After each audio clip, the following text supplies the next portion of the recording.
Со цел подобрување на условите на туристите кои го посетуваат туристичкиот центар Пониква во однос на капацитетот за сместување, општините Кочани и Пробишти преспишаа конкурс за продажба на градежни парцели, каде заинтересираните би граделе викенд кукички. Станува збор за идеја за формирање на викенд населба, зашто веќе има интерес за градење од страна на заинтересирани жители на општина Кочани, но и Пробишти. Почетната продажна цена е 1 евро за метар квадратен. Пројавува доста граѓани интерес за изградба на викенд кукички. Моментално се градат и некои мотели, така да има градежна експанзија таму. Цената за градежно земјиште е 1 евро од метар квадрат, а во зависност од електронската аукција се постигнува на електронска аукција во зависност од интересот за истата парцела.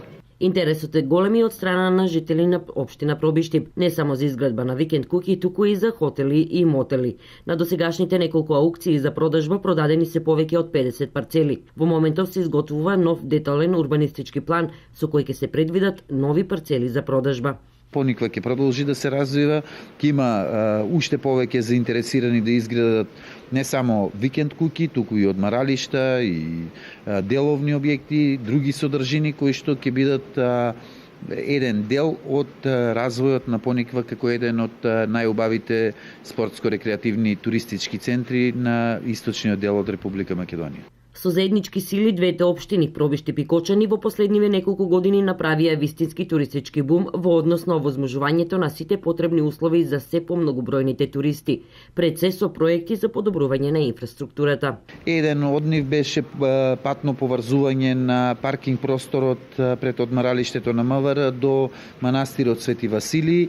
Исто така направивме заедно со владата на Република Македонија би рекол еден доста сериозен инвестициски чекор во делот на електрификацијата на Пониква, изградба на нова трафостаница, изградба на систем за вештачко производство на снег со бушотина, со акумулација, со систем од цевки кои што ги поврзува топовите за производство на вештачки снег, набавка на ратрак, набавка на скијачка санка. За сето ова да се одржува, но и подобрува, формирано е јавно предпријатие, преку кое ќе се реализираат останатите веќе одобрени проекти, меѓу кои и поставување на водоводен и канализационен систем. Тонески се надева дека ќе биде одобрен и проектот за изградба на уште 3 ски лифтови, како и да се продолжи должината на досегашните, што ќе е дополнителен стимул за развој на зимскиот спорт од страна на професионалци, но и рекреативни љубители на скијањето.